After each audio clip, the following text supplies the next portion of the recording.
module đánh lửa. Mình sẽ hàn lá cát này vào một chân của module.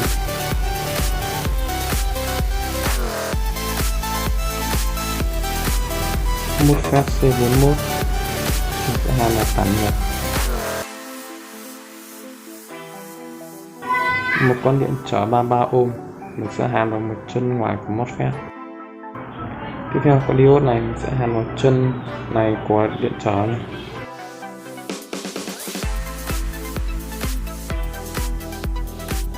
Mình sẽ bọc lại bằng miếng cách nhiệt này.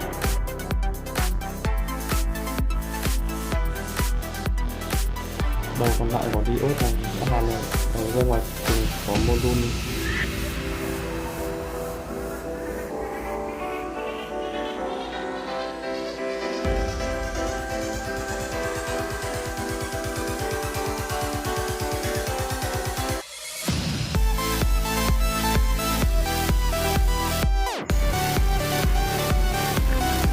Dây đầu dương của tụ sẽ hàn với dây giữa của module này nha.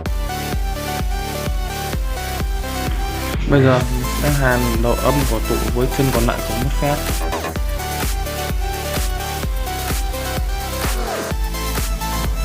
Mình sẽ hàn hai chân dương và âm của tụ tương ứng với hai chân out cộng và out trừ của module sạc này nha.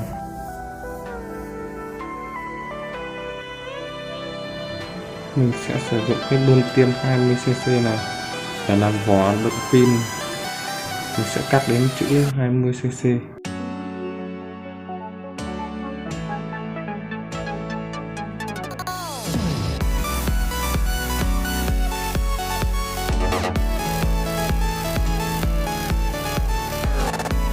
Mình sẽ sử dụng một mảnh kim loại và một cốt nhựa này để bọc bên ngoài đơn tiêm này.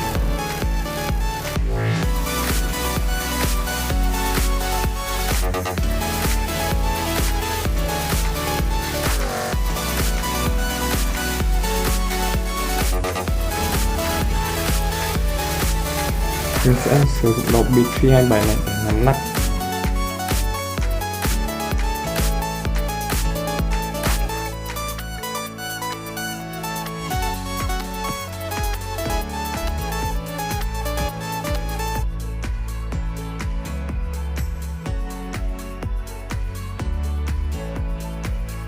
Mình sẽ sử dụng chiếc cút nối ống nhựa này để bọc bên ngoài nhé.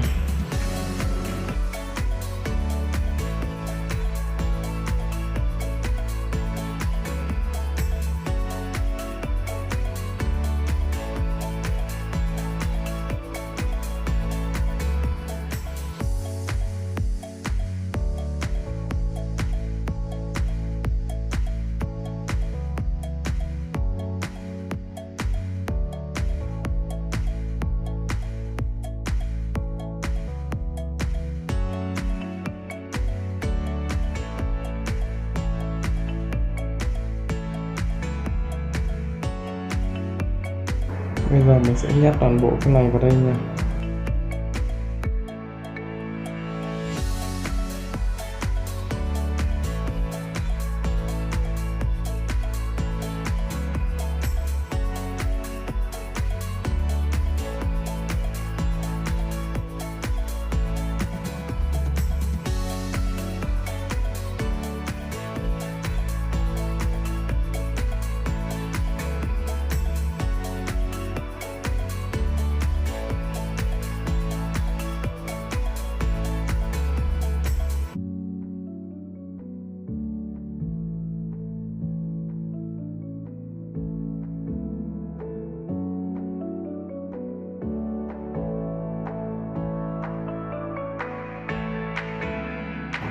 Mình sẽ sử dụng thêm một loại ống nhựa nữa và gắn vào đầu trên này nha.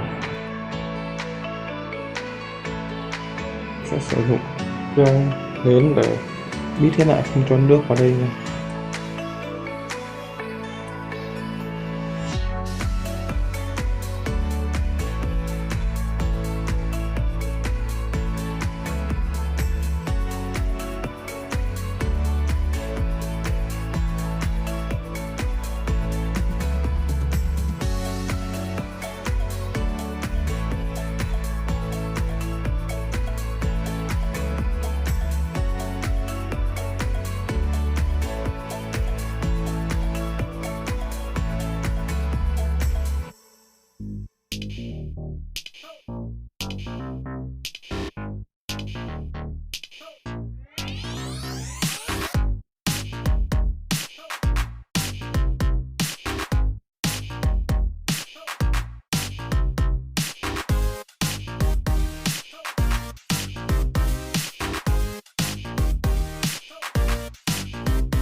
Như vậy là sản phẩm của mình đã hoàn thành xong.